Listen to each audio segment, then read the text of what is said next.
Hello, friends, and welcome to our IQSA Zoom seminar, hosted and sponsored by the International Quranic Studies Association. I am delighted and honored to introduce Professor Johanna Pink. Professor Pink received her MA degree and her PhD from the University of Bonn. Her PhD dissertation was on new religious communities in Egypt. She's held positions rather as a postdoctoral fellow, researcher, and lecturer at the University of Tübingen and at the Free University of Berlin between 2002 and 2009. And since 2012, she has been professor for Islamic Studies and History of Islam at the University of Freiburg. Her special research interests include early and modern Quranic exegesis, Quranic translations with a special focus on Indonesia. We'll learn more about that today. The status of non-Muslims and Muslim-majority societies and religious discourses and the recent history of Egypt. She has a long list of distinguished publications, but I'll highlight just 4 here. In 2011, with Brill, she published Sunnitische Tafsir in der modernen islamischen Welt. In 2014, she published Geschichte Ägyptens von der Spätantike bis zur Gegenwart. Those both, of course, in German. She would pronounce those much more eloquently. And then more recently, in 2014, with Andreas Göke, she published and edited the Tafsir and Islamic Intellectual History, exploring the boundaries of a genre. And then very recently, just last year in 2019, she published Muslim Quranic Interpretation Today, Media, Genealogies, and Interpretive Communities. And I understand that won an award from the European Academy of Religion. So it's a great honor to have a distinguished guest. Today she will speak to us on the Quran in Javanese, scripture, teaching, and translation. Thank you, Professor Pink.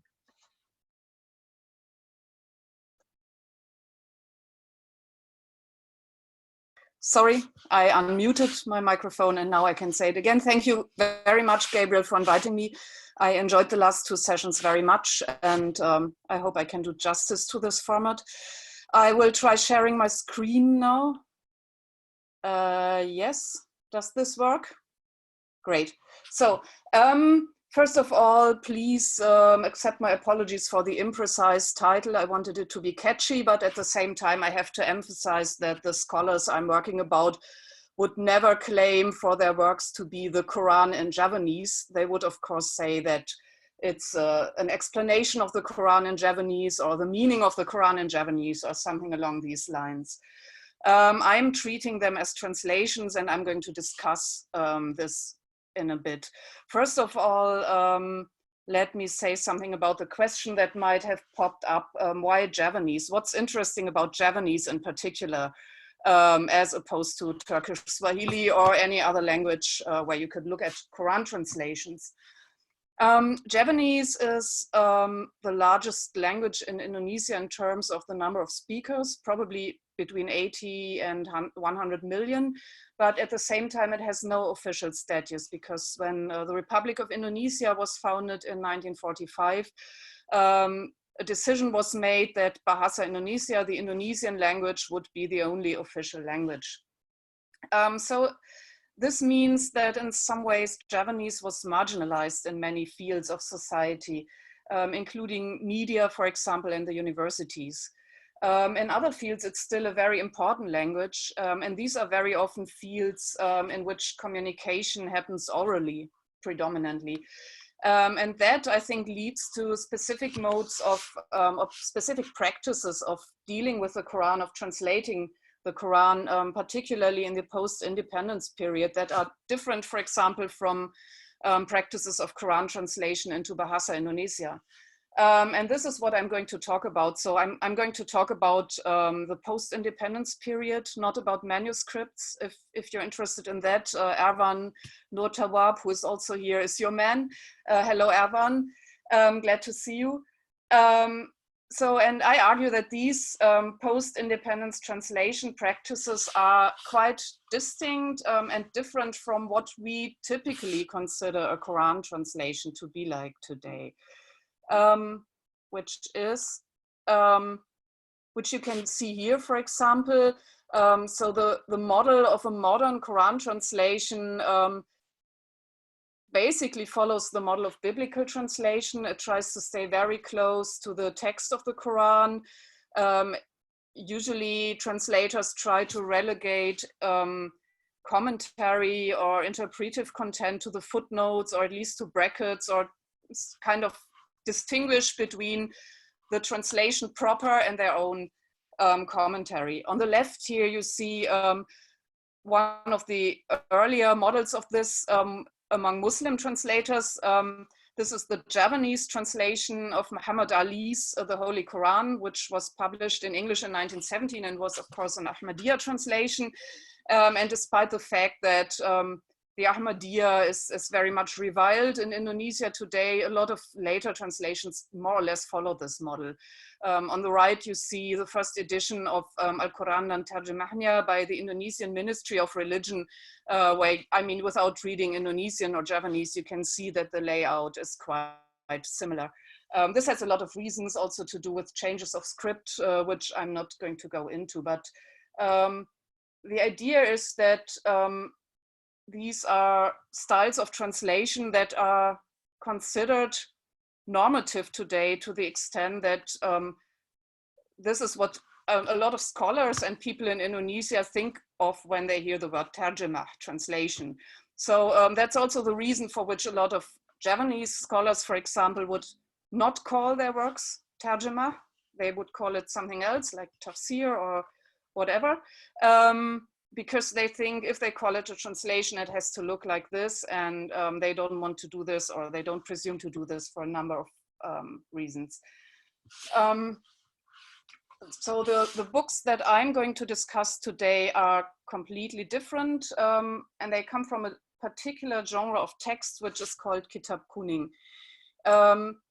Kitab kuning are textbooks that are used in Islamic boarding schools in Java. These schools are called pesantren, and they are typically, well, as I said, they are boarding schools with a focus on a religious curriculum, although today they also offer non-religious subjects, because graduates go in, you know, all kinds of directions after this. But they are run by a kiai or head teacher. Interestingly, until the 19th century, Quranic studies and Tafsir used to be quite marginal in the pesantren curriculum, and to a certain extent they still are. The focus is on fiqh very much. A lot of the textbooks are in Arabic, so it's also important that students learn classical Arabic. So they also teach a lot of Arabic grammar and related subjects, so students can actually read the textbooks. And kitab kuning literally means yellow books, because these were, I mean, when print emerged, these were cheap printed textbooks printed on yellowish paper. And today, you can, as you can see on this picture, a lot of publishers actually dye the books yellow, so you can identify them as kitab kuning. So this is another one. These are 30 small, inexpensive paperback booklets conforming to these 30 parts of the Quran. In general, Tafsir and Quranic studies gained a little bit of importance in the 19th and 20th centuries. So we have more Javanese works of Tafsir written by kiais. And of course, we also have the Tafsir al-Jalalain, which used to be and often still is the classical textbook for studying the Quran. The Javanese works I'm looking at today are these two. They are written by they have been written by two brothers who were both heads of pesantren. So the KH you see in front of their names means Kiai Haji. So Kiai means they were head teachers of a pesantren, and Haji means they've been to Mecca.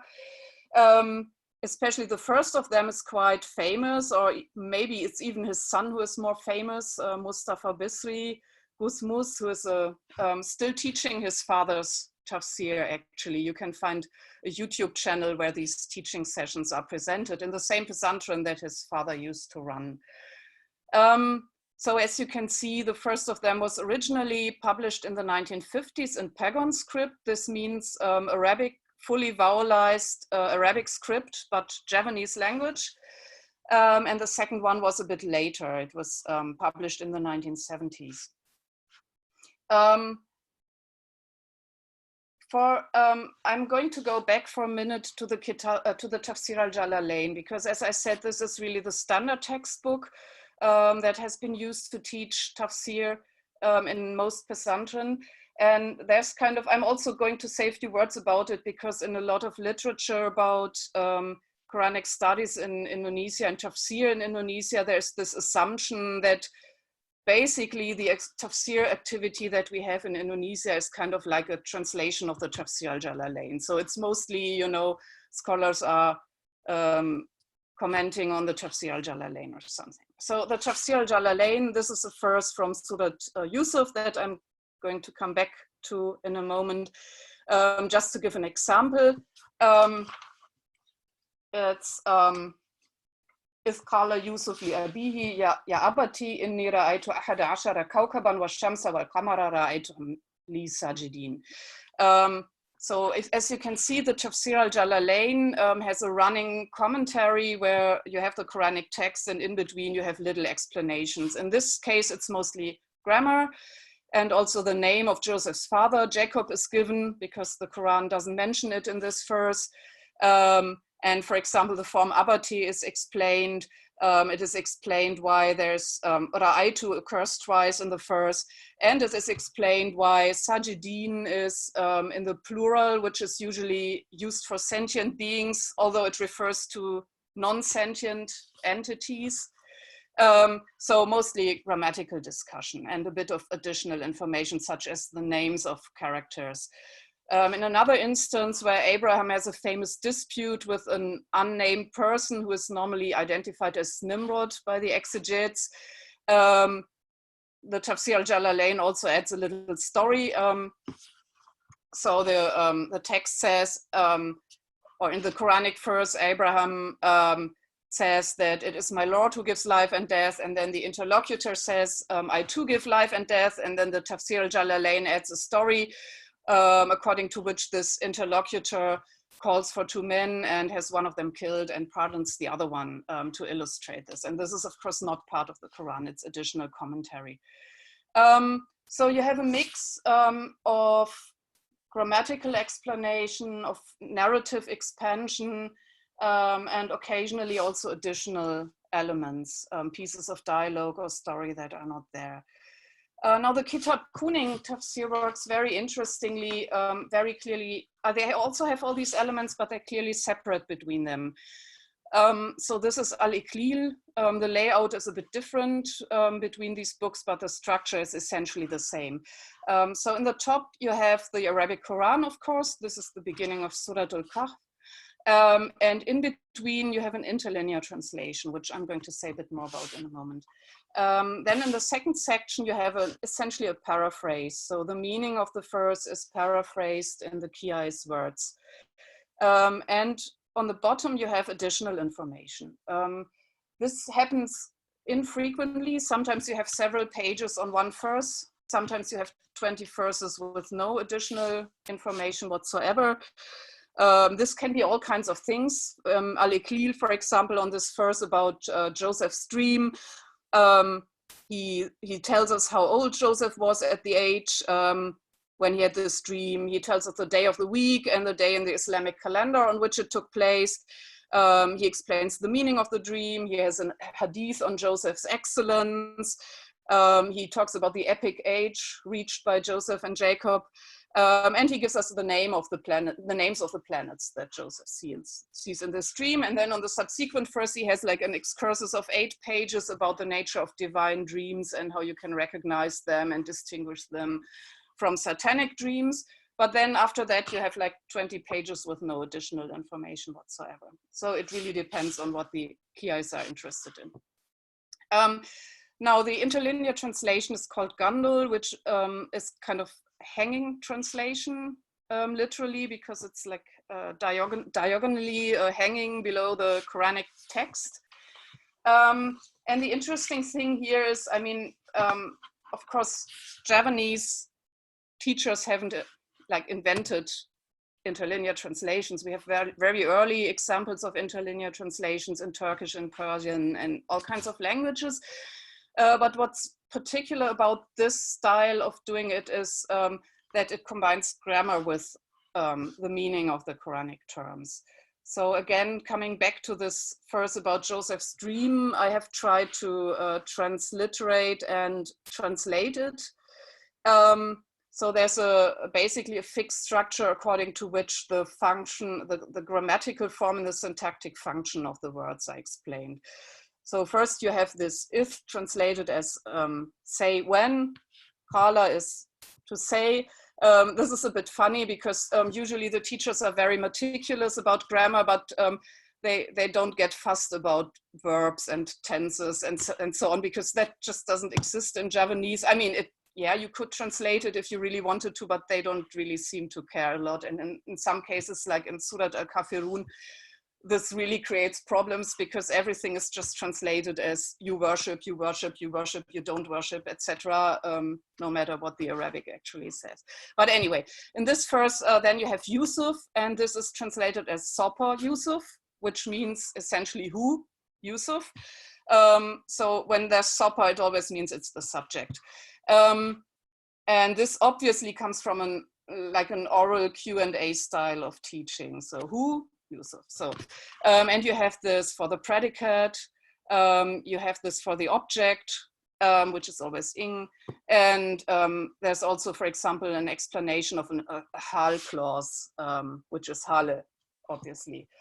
If this looks confusing, I've been told it's confusing for new pesantren students too, so a lot of Indonesian colleagues have told me they kind of felt like thrown into the water and being asked to swim, and it took them a long time to actually understand what was going on with all these Sopa, Iku, etc. structure. So anyway, it's this is probably, I mean, in Roman antiquity already, there was this big debate about different kinds of translation, depending on the purpose of translation.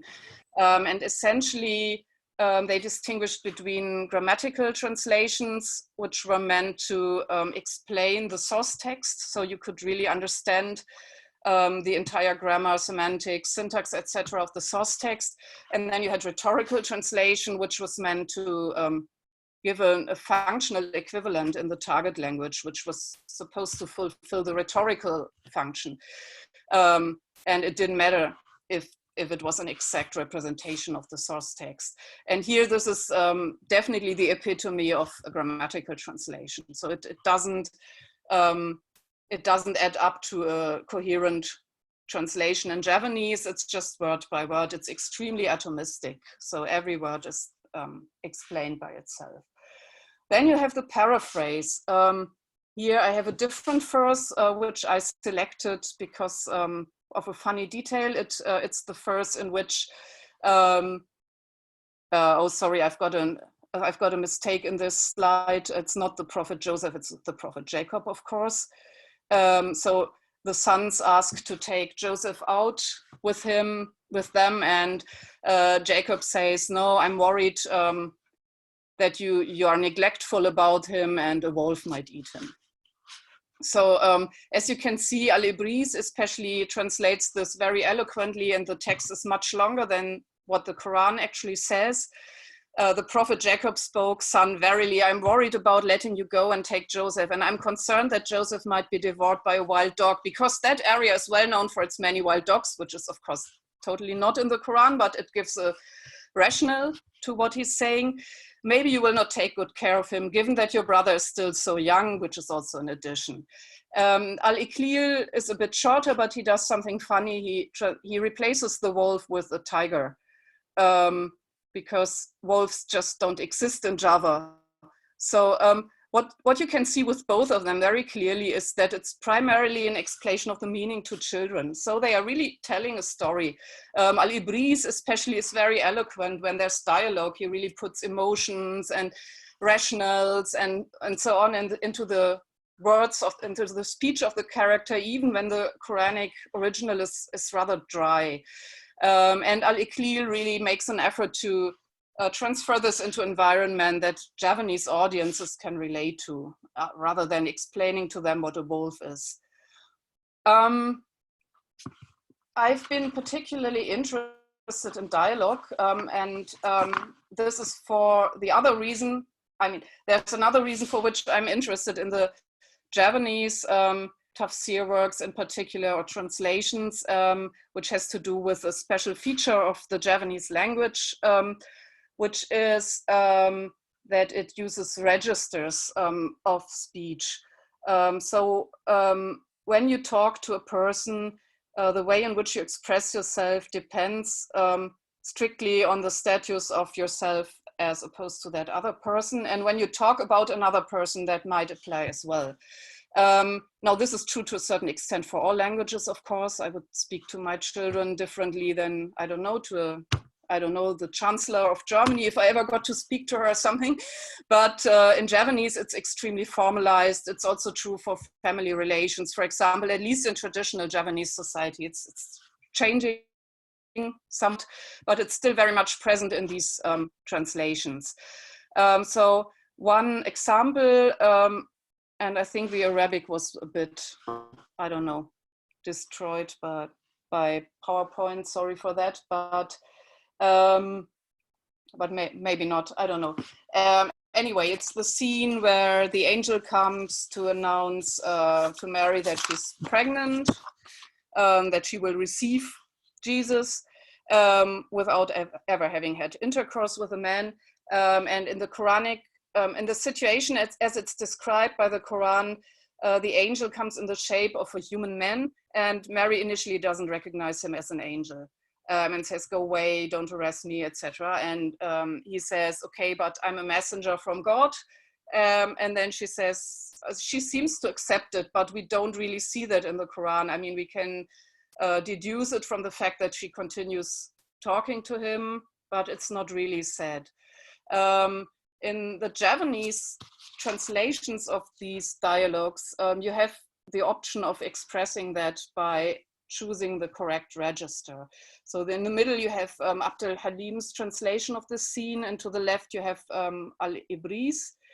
And here I have highlighted to the two basic registers of speech. The red one is ngoko, which is used for informal speech to people who are your equals or below you in status. Or even if you use it to a stranger, it would really be a bit rude. And the blue one is krama, which you use to superiors, to older people, and if you want to be polite to strangers. So as you can see here, when Mary starts talking to the angel, she uses the ngoko register, which is really quite rude. And then he answers to her ngoko because he's an angel and she's just a woman. So there's no need for him to talk particularly politely. And then Mary suddenly switches register and switches to krama, which indicates without any additions or anything. It doesn't have anything to do with semantics. It's just the switch of register that clearly indicates that she has accepted this claim and starts addressing him as an angel. So this is one thing I found very fascinating about these Javanese commentaries, and I've looked at quite a bit. And it's also something that is very much connected to the oral nature of these works, because if you look at the entire works, they don't just have the paraphrase of the Quranic text. They have the Quranic, so they have, and also, of course, the Quran doesn't just consist of dialogue. So first of all, you have Quranic text that is not dialogue. And there consistently, the translators use ngoko because it's God speaking to humans. So why would he be particularly polite or anything? So then we have the paratext, which is, for example, footnotes or the introduction. And here it's krama because in that case, it's the author addressing readers. Then we have the Quranic dialogue. And here again, we have a distinction between the interlinear translation, which is mostly in ngoko because this is the teacher speaking to his students, explaining the grammar. It's not really meant to be translated into a comprehensible dialogue or anything. Whereas in the paraphrase, the second part of the translation, here we have the full use of register according to the social situation that is described in the Quranic narrative. For example, when Joseph addresses his father, it's always in krama. when his father addresses Joseph, it's always in Rocco, etc. So I'm simplifying very much because registers are more complicated than that. But I mean, these two levels are really the basic thing I need to explain this. I've really spent a lot of time studying a lot of pieces of Quranic dialogue, and I'm just going to show them briefly. I focused on situations that involve a variety of mostly human or at least non-divine agents, because when people speak to God, it's, I mean, from the perspective of linguistics, it's a bit boring because, you know, the hierarchy is exceedingly clear. So there's no variety whatsoever between the exegetes. And also for this study of Quranic dialogue, I've looked at a lot more Javanese works of translation and tafsir than just these two. I'm just summarizing it here kind of. And what I found is that there are all kinds of status problems, which is partly because the Quran is often elliptical. So very often it doesn't even really mention who these people are who are talking to each other. Like in the Abraham story, I mean, every exegete says it's Nimrod, but the Quran doesn't actually say so. So you could imagine anything, you know. Also very often in the Quran, it's not quite clear when one person stops speaking because you don't have quotation marks or anything of that kind. So it's also sometimes an exegetical decision which register to use and where to start and where to stop it. But then there are also social situations that have to be constructed in a way, either because they are ambiguous in the Quranic text or because the exegetes don't know what to do with the situation.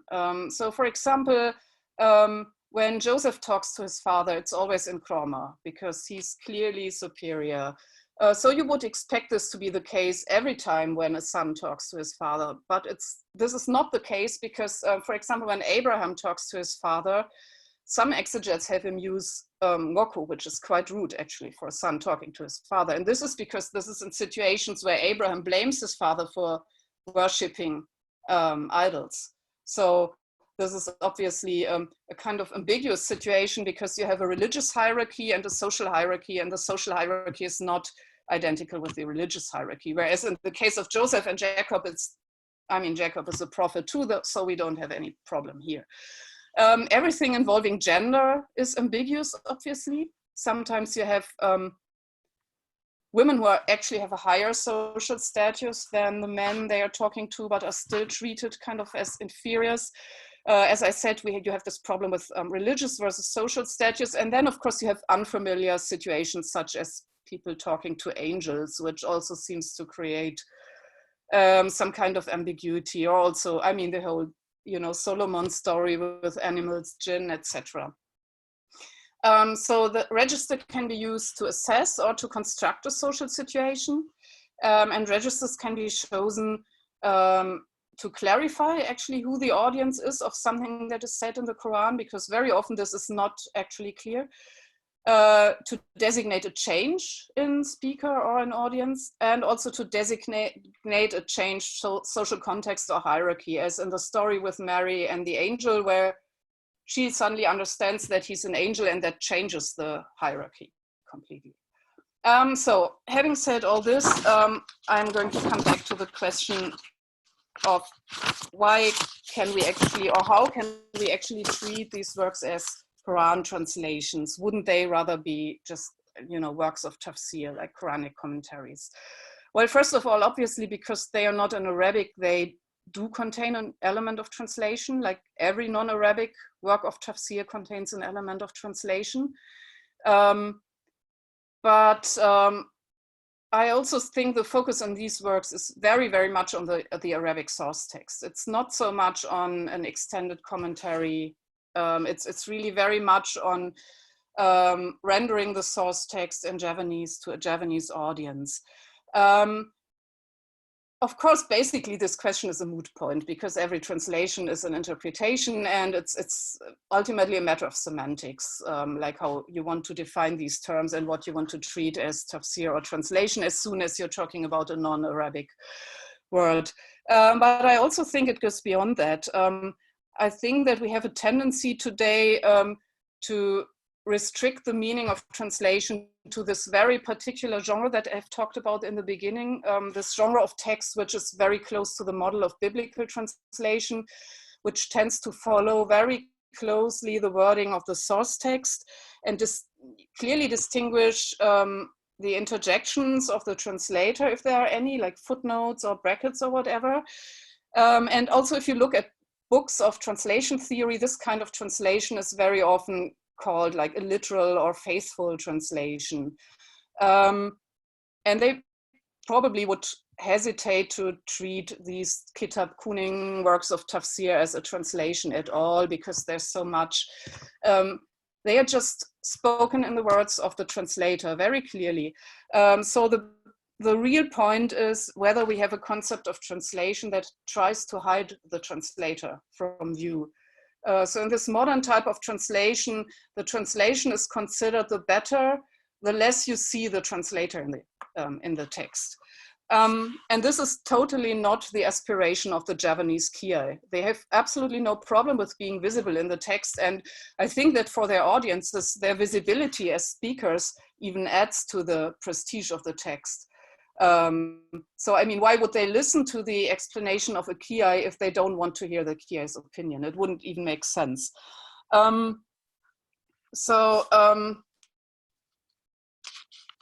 What this really is examining these works of translation or tafsir really led me to ask questions about how we think about the notion of translation. And I think we should really very clearly distinguish between a specific genre of translation, which is dominant in a lot of contexts, like in English, for example, but also in Bahasa Indonesia, and practices of translation, which can be much broader, much more diverse, and include a lot of different ways of approaching the Quran, such as the Gandul translation, for example. So this led me to questioning my notion of a faithful translation, and I'm getting back to this in a minute. But also the implicit notion that we have when thinking, especially when thinking about modern text production. We think about written texts usually. And this is, I mean, these texts were very clearly, I've got the print edition, I've studied the print edition, but they were very clearly initially oral texts, and that also very clearly has an impact on the style, on the methods, on the techniques.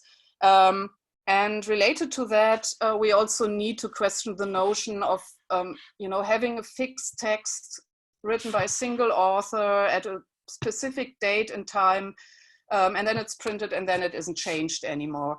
I've looked at other examples of Javanese translation, for example, Muhammad Adnan's Tafsir Quran Suci, which is presented in the printed edition as, this is Muhammad Adnan's Quran translation and he wrote it at that point in time, and then it was printed and that's it. But in actual fact, it has precursors that go back to the 19th century, and it's part of a whole teaching tradition. So a teacher starts teaching this, and then other teachers take up this translation and edit it, maybe modify it where they think it needs to be modified, but they don't produce something completely new. So it becomes very hard to ascribe a single author to these texts. And of course, we are kind of used to thinking about it like that when we talk about pre-modern text production, but we tend to think of it differently once print sets in.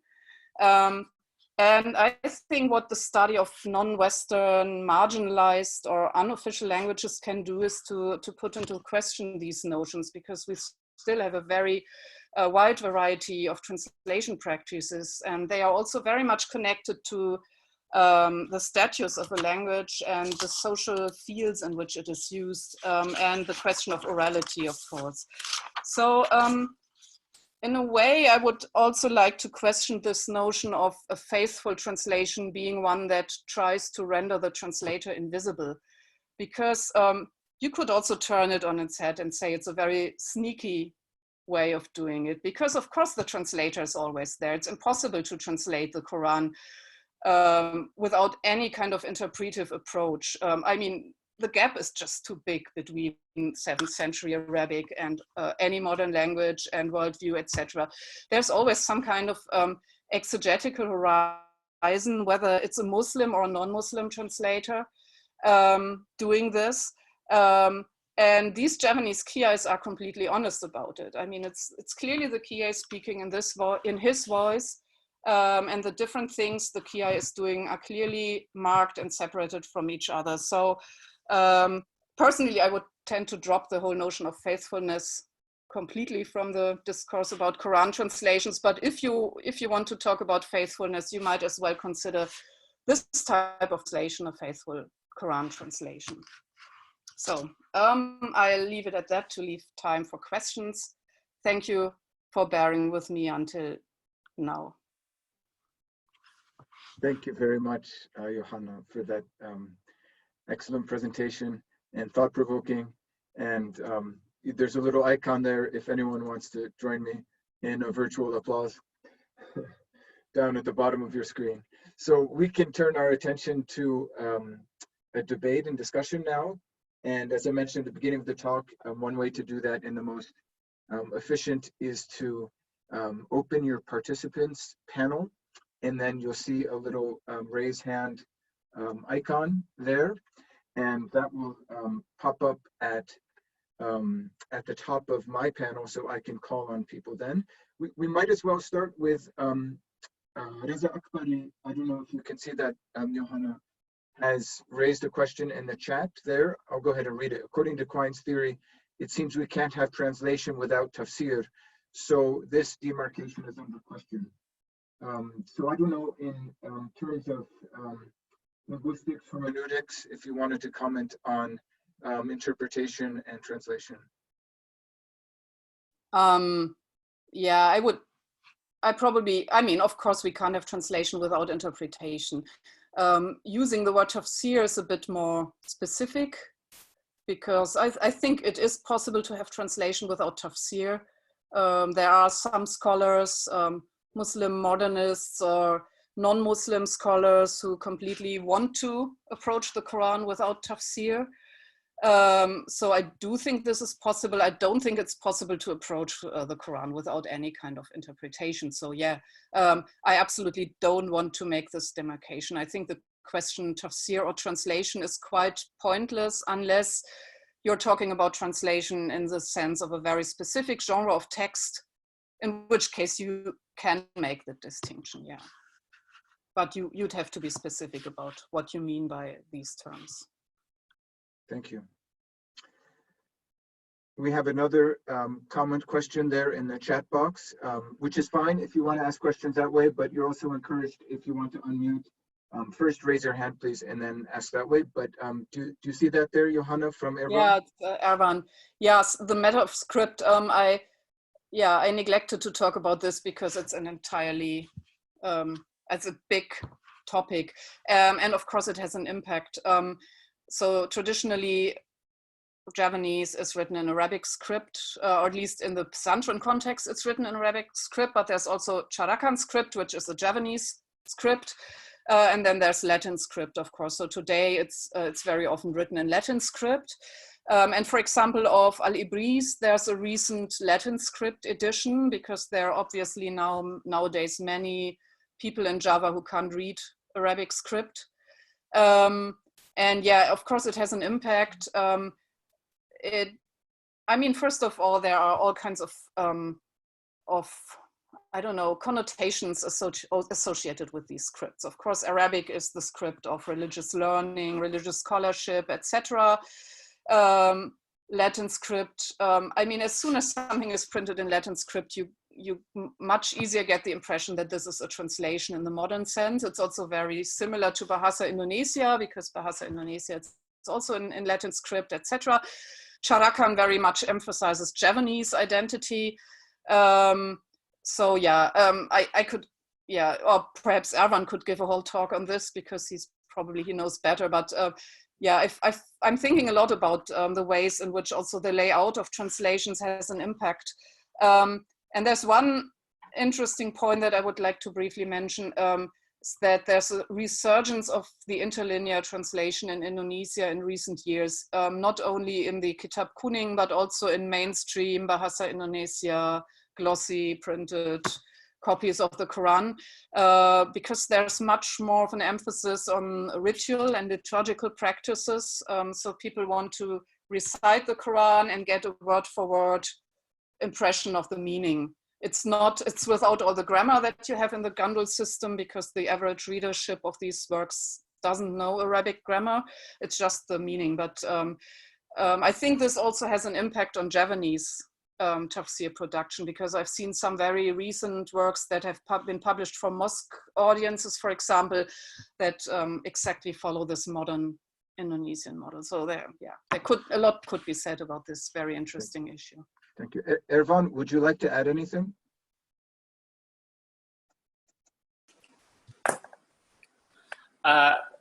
Thanks for the opportunity. I think that's all. Actually, this is also one of my questions that I would like to raise in my next project.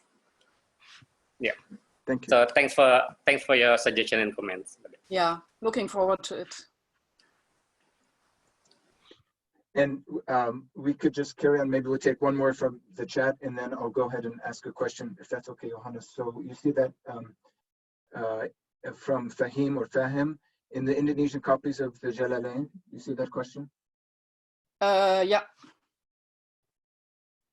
I can't really answer that. I haven't particularly studied Indonesian copies of the Jalalain, so I can't really say anything about that. Sorry.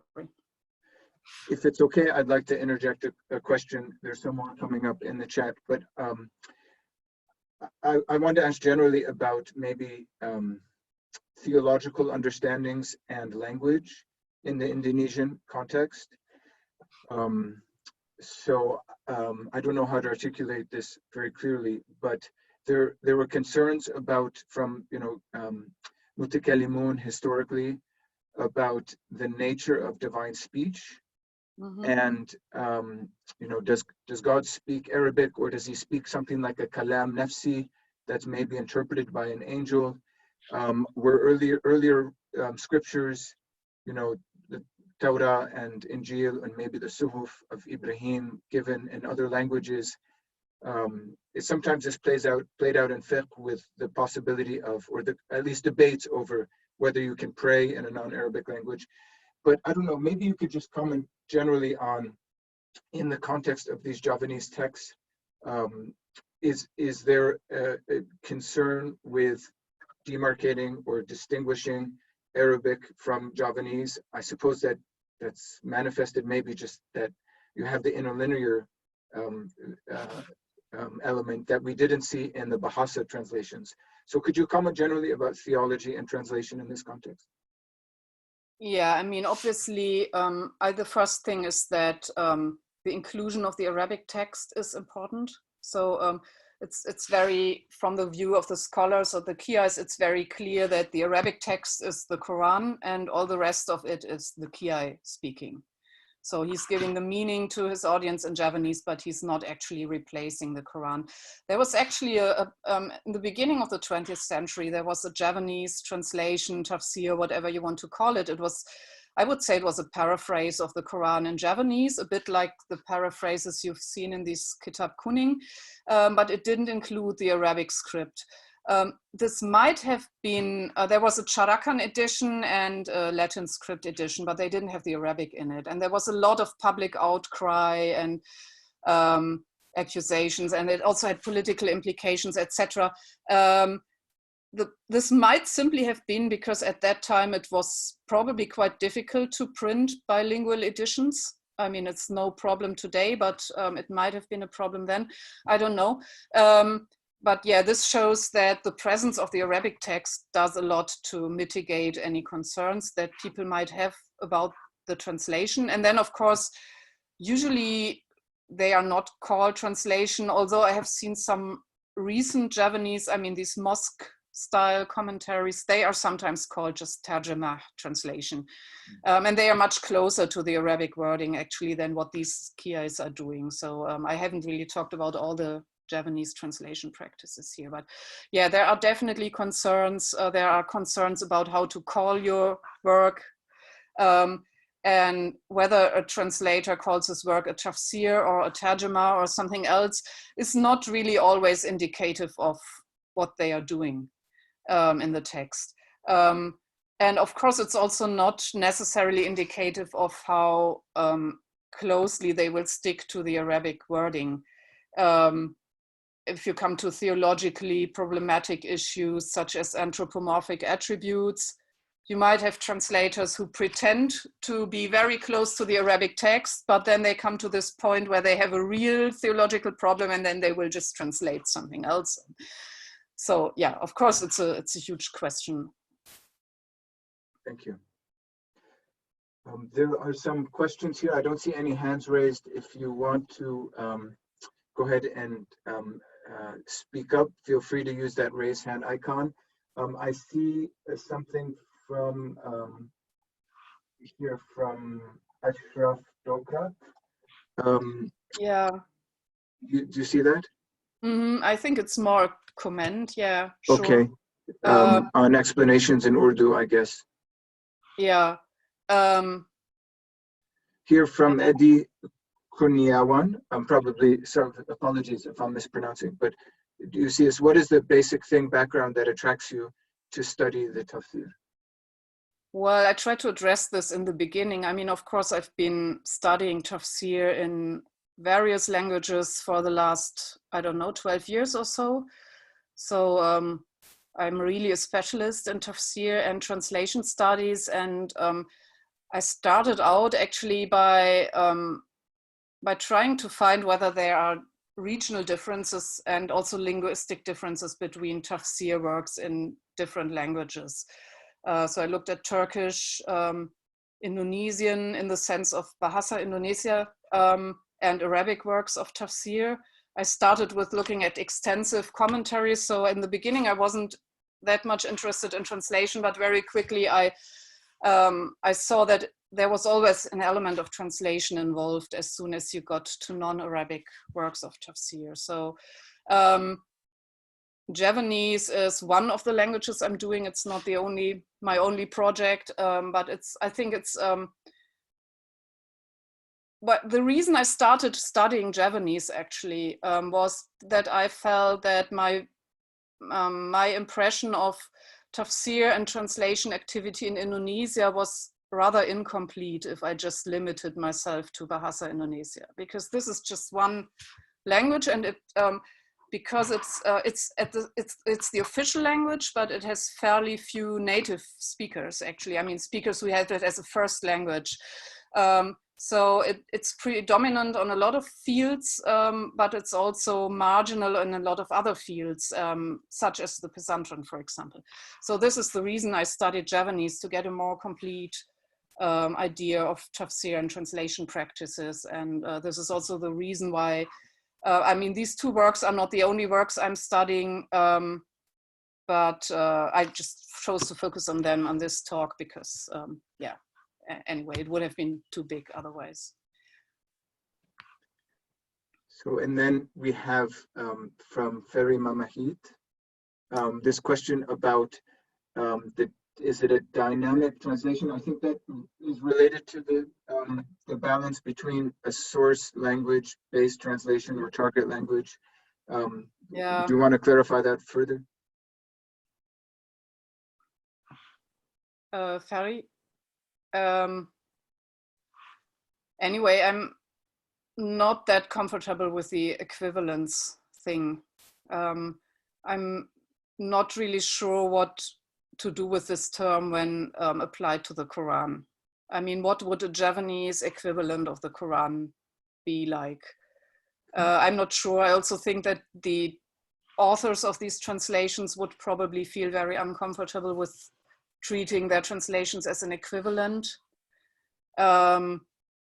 Actually, in translation theory, I've been very much inspired by the works of Maria Timochko, who has worked on Irish, the translation of Irish texts into English, and also on historical, I mean, like pre-modern translation practices.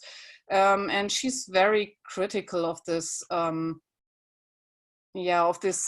restriction of the whole notion of translation to one particular modern notion that is mostly based on the study of Western literatures, basically. So a lot of translation theory, if you read it, it's based on the question, how can you translate, I don't know, an English novel into Italian or something? And that's all good and well, but a lot of the things that are brought up there become kind of moot points when you look at Javanese Quran translations. So yeah, I've looked at a lot of translation theory, but much of it I haven't really found helpful. But Maria Timochko's point is really that we should widen our perspective of what a translation is to all the practices that try to render a certain text to a particular audience in a different language. And depending on time and place and context, these might be completely different practices. Thank you. Thank you. Okay, we have a question from Murtaza, please. Oh, I think there might be, your microphone might need, you're not muted, but we can't hear you. Can you hear me now? We can hear you very faintly, at least for me. Maybe without the earphones, yeah. So can you hear me now? Perfect, good. Yeah. I just want to know that in your approach to the Tafsir, have you found the Javanese Tafsir more rationalistic or literal? I mean, that how much they have been dependent on the text of the Quran per se, or some philosophical interpretation, or they have been more dependent on extra Quranic resources like hadith or so. So now, which kind of approach is more dominant in Javanese Tafsir, please? Thanks. I think they are not literal in the sense that we use the term. I think I try to make that clear, but they are also not very interested in theology or philosophy. I mean, they are Ash'ari, because that's the predominant school in Indonesia, and they don't really question that, but they also don't go very much into theological discussion.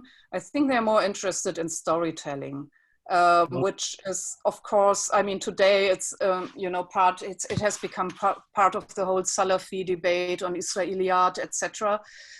But most of the commentary and the interpretation and the narrative embellishment is really related to narrative. So they tell you more about who these persons are and what their motives are and the backstories that you find in works of Tafsir and so on. For example, the story about Abraham and Nimrod, where Nimrod has these two men brought in and one of them killed and the other one released. That's in Al-Ibris, for example, as well. So this is the kind of thing they're interested in. So they are not, sorry, just last one. So they are not that much dependent on hadith or, extra Quranic resources. They use hadith to the extent that you find it in Tafsir works, I think, and not so much Tabari or Ibn Kathir, but more like the Thalabi, etc., the storytelling, branch of Tafsir. And of course, I mean, it's very obvious that they are intimately familiar with the Tafsir al-Jalalain. So stuff that's in the Tafsir al-Jalalain comes up a lot, but they don't just limit themselves to translating it. They draw on it when they, because yeah, I really think you have to imagine the production process as an oral lesson. So they know the Tafsir al-Jalalain, but they're not sitting there with an open copy of the Tafsir al-Jalalain and start quoting it, but they bring it up from memory. Thank you so much. So you will. Sure, thanks. Other words, but a lot of allusions or summaries. So we have just a couple minutes here. Maybe I'll go ahead and tack one more question on, if it's not too selfish. I was thinking when you showed us those initial translations, I think into Bahasa, which you said, have the format like some Bible translations with notes in the bottom of the page. I was thinking that they look similar to Yusuf Ali's pretty early 20th century translation into English, which has also copious notes in the bottom. Yusuf Ali also refers to the Bible pretty frequently, and there have been some articles about his use of Bible and commentary on it in the terms of Quran. And you introduced us to certain Quran passages with Joseph and Mary and Abraham with biblically related subjects. Is there any awareness or interest in the Bible in these Javanese translations, commentaries? No, I actually think that the Ahmadi, Muhammad Ali, was the first to come up with this format, and also Yusuf Ali is dependent on him. I mean, nobody would admit it, but it's really quite obvious. But the interesting thing is, I've looked at the story of Moses in Midian, where he gets married, etc. And there's this common exegetical opinion that his father-in-law, who is called Jethro in the Bible, is really the prophet Shuaib. All the Javanese Mufassirun essentially call this guy Shuaib. They don't discuss it. And the interesting thing is that Muhammad Ali, in his English translation, he doesn't call him anything in the text because the Quran doesn't give a name, and Muhammad Ali is really very literal in his translation, but he, of course, he has these huge footnotes. And in the footnote, he calls him Jethro, because he's very much dependent on the Bible in his commentary on these stories. But the Javanese translators of Muhammad Ali, they were usually extremely literal, but in this case, they translated Jethro as Shuaib, so with the eulogy and everything. And then I looked at Muhammad Ali's Urdu translation, and in the Urdu translation, it's also Shuaib. So it's clearly a question of audience, and I'm not quite clear on whether these people think that Shuaib and Jethro are simply the same person, or whether they consciously reject the Jethro identification, or whether they just are not even aware of the problem because they are so used to thinking of this person as Shuaib. But yeah, you could do a lot of studies on this, but especially these the translations I mentioned here, they clearly have no knowledge of the Bible. I mean, there's no real biblical information in there or anything. Okay. Well, maybe we have a final question here, if everyone could stick with us just a couple more minutes, from Fira Felia. Can you hear me? Yes. Can you hear? Okay. Thank you so much for insightful presentations. I wanted to ask, when Arapagon started being used for Tafsir, and is there any particular reason why Kiai Haji Bisri Mustafa uses Arapagon for his Tafsir? Thank you so much. About the question when it started, you should probably ask Erwan. I have no idea, because I'm really only doing 20th, 21st century, and at that point it was clearly in use. Why it is used, I mean, it's the language, I mean, it's the script used for kitab kuning. So kitab kuning is essentially, it's either Arabic books or Arabic script usually. It's meant as a textbook for pesantren students, and they are supposed to be able to read Arabic script. But with Bisri Mustafa, there's this recent Latin script edition, which is because he's quite a famous scholar, and obviously there are a lot of Javanese people today who don't know how to read pagan script. So it really depends on the target group and yeah, the outreach you want to have. Great. Well, friends, we are right at 1 hour, and so we'll be faithful to our commitment to keep this 1 hour and respect your time, although we could go on and hear more from these rich reflections from Professor Pink. So please join me in thanking her, however you choose, and best wishes to all. We'll see you next week. Thank you very much. Thank you very much. We'll hear from Professor Sadat Alili next week, so please stay tuned and follow up with the hashtag IQSA Zoom. Thank you. Okay, bye. Thank you.